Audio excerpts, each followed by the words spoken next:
Picture stepping into the humid coastal air of Sri Lanka's eastern province. You can literally hear the Islamic call to prayer mixing effortlessly with the crashing waves of the Indian Ocean. We're diving straight into a truly fascinating cultural nexus today. This is where devout Islamic faith seamlessly meets ancient Tamil regional traditions, forming the deeply rooted identity of the Eastern Moors. Our roadmap for this explainer is simple. We're going to cover the roots of the Eastern Moors, the matrilineal kuti system, modesty and traditional attire, the beautiful aesthetics of marriage, and finally, a unique cultural synthesis. Part 1. Roots of the Eastern Moors. These distinct communities thrive in very specific coastal towns. We're talking Ketangkuti, Eravor, Kalmanai, Sainthamaruthu, Ninthavor, and Olaville. What makes this geography absolutely captivating is just how dense and urban these vibrant trade hubs are, and they're nestled right up against quiet, sprawling agricultural Tamil villages. It's like a giant puzzle of interlocking clusters, intense mercantile commerce on one side, traditional farming on the other, both sharing a distinct regional rhythm. You can clearly see this deep integration right in the region's toponymy, or place names. The names of these towns act like literal time capsules. They seamlessly blend Tamil and Sinhala geographic markers with distinctly Islamic identities.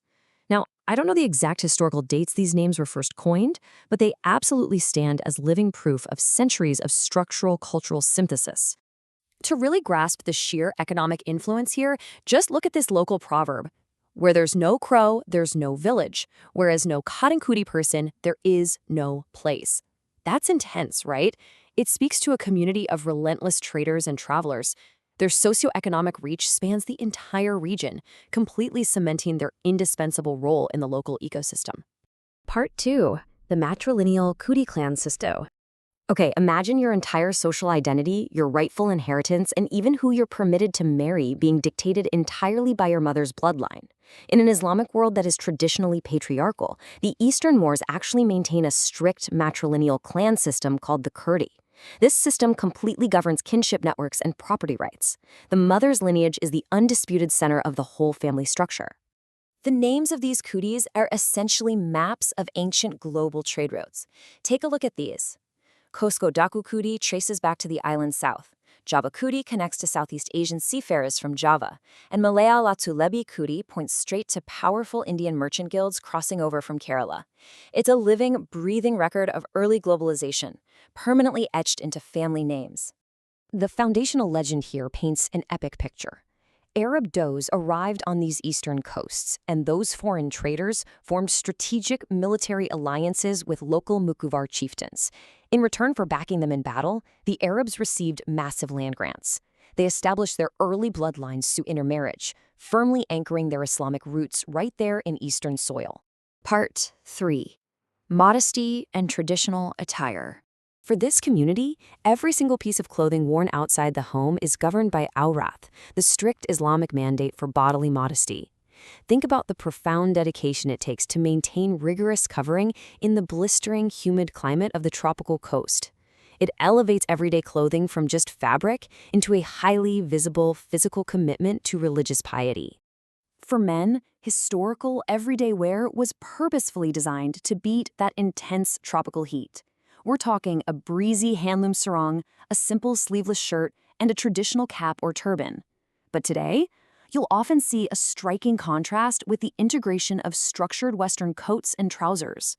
These are heavily favored for prestige and worn proudly during formal community events, blending tropical practicality with modern formality. Now, to be absolutely clear on cultural aesthetics, Eastern Sri Lankan Muslim women strictly adhere to Islamic norms. That means they emphatically do not wear the Hindu patu on their foreheads.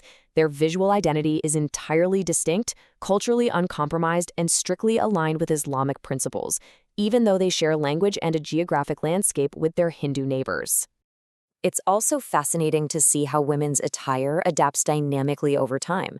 In childhood, you'll see the thavani, a colorful half sari. By the 19th century, women wore full, thick handloom saris purposefully draped to cover the head completely. Then, moving past the 1960s, a wave of labor migration to the Gulf sparked a massive cultural shift. That led straight to the modern integration of the flowing Middle Eastern abaya into everyday Eastern province life. And when they do wear the traditional Tamil sari, the fabric isn't just thrown on, it's practically engineered. Women use intricate, highly specific draping methods to perfectly maintain their Islamic modesty. The Munmuntani style manipulates the pallu to fully cover the chest and head from the front. The Penmuntani utilizes a complex reverse wrap.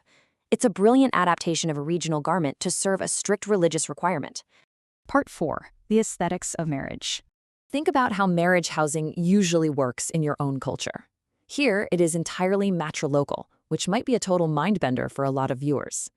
The groom leaves his childhood home forever.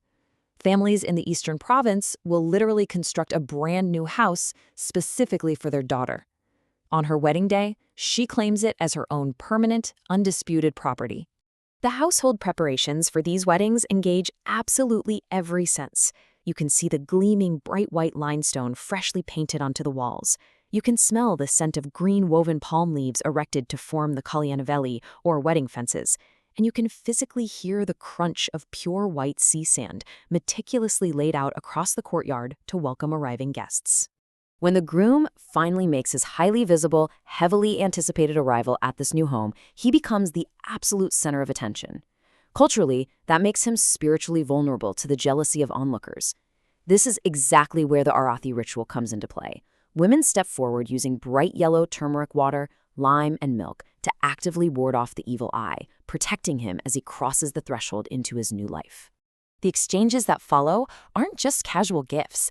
They are binding socioeconomic contracts between two powerful matrilineal clans. Woven baskets overflow with betel leaves and erica nuts, alongside exactly 101 bananas and 101 traditional sweets. It's an auspicious number signifying overflowing abundance. In some agricultural districts, the groom is even formally gifted the heavy iron tools he'll need to work the region's soil. Part 5. A cultural synthesis. The Eastern Moors haven't just survived the centuries, they've masterfully synthesized their worlds. They pull off an incredibly delicate balance. They uphold unwavering ancient Islamic tenets like rigorous Orath and strictly avoiding the patu, while seamlessly inhabiting a landscape defined by the Tamil language, matrilocal households, and those vibrant Eastern Province aesthetics. So as globalization accelerates and modern influences penetrate deeper into the region, here's the question. How will these unique, centuries-old matrilocal traditions and rigorous aesthetic codes hold strong against the pressures of the next century? It's a fascinating thought to leave you with in this explainer. Thanks for joining us.